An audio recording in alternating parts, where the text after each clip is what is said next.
আজকের আমি বাড়িতে চিকেন সসেস বানিয়ে দেখাবো। তো কীভাবে বানাচ্ছি আপনারা পুরো ভিডিওটা দেখবেন, দেখলে বুঝতে পারবেন যে কীভাবে কী বানিয়েছি। আর এত সুন্দর নরম সফট হয়েছে, বলার মতো না, দারুণ খেতে হয়েছিল, টেস্টও খুব সুন্দর হয়েছিল।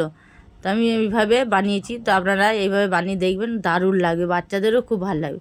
এখানে আমি বোনলেস চিকেন নিয়েছি, নিয়ে ভালো করে ধুয়ে নিচ্ছি, নিয়ে মিক্সির মধ্যে এটাকে দিয়ে পেস্ট করে নিচ্ছি। যেহেতু মিক্সির মধ্যে পুরোটা ধরেনি, আমি দুবার করে দিয়েছি, দিয়ে আবার ডিম দিয়ে দিয়েছি, দিয়ে ভালো করে পেস্ট করে এবার ঢেলে নিচ্ছি।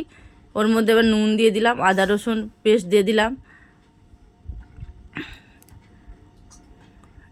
সয়া সস দিলাম, চিলি ফ্লেক্স দিলাম, অরিগ্যানো দিয়ে দিলাম একটু, সব 1 চামচ মতন করে দিয়েছি। পেঁয়াজ কুচি দিলাম, এখানে একদম মিহি করে পেঁয়াজ কুচি দিয়েছি। আপনারা পেঁয়াজটা দিতে পারেন, নাও পারেন। আমি এটা পেঁয়াজটা দিয়েছি, এতে খেতে ভালো হয়েছে, টেস্ট হয়েছিল। তো কাঁচা লঙ্কা একটু কুচি দিয়েছিলাম, ঝালটা আপনাদের মতন দেবেন। আর এখানে ধনেপাতা একটু দিয়েছি, আর এটা কর্নফ্লাওয়ার দিয়ে দিচ্ছি, 4-5 চামচ কর্নফ্লাওয়ার দিলাম। দিয়ে ভালো করে এবার এটাকে মাখিয়ে নেবো, খুব ভালো করে মাখাবো পুরো এটাকে চিকেনটার সঙ্গে। এতে এত সুন্দর টেস্ট ওটা খেতে, আর একদম তেল লাগবে না এখানে, শরীরের পক্ষেও খুব ভালো, তেল কম তেলের একদম এটা রেসিপিটা।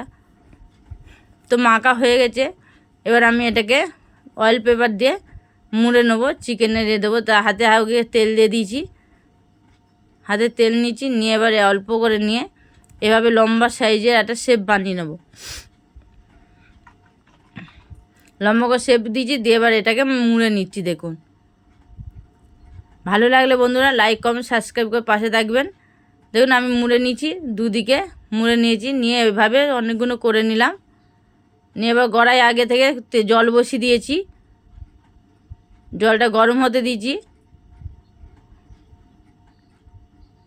দেখুন এখন হয়ে গেছে, আমি অল্প করেছি। এবার জলটা গরম হয়ে গেছে, ফুটেছে, তো আমি এটা দিয়ে এবার ঢাকা দিয়ে দেবো। এখানটায় ঢাকা দিয়ে এখানে 15 মিনিট মতন তো হতে দেবো।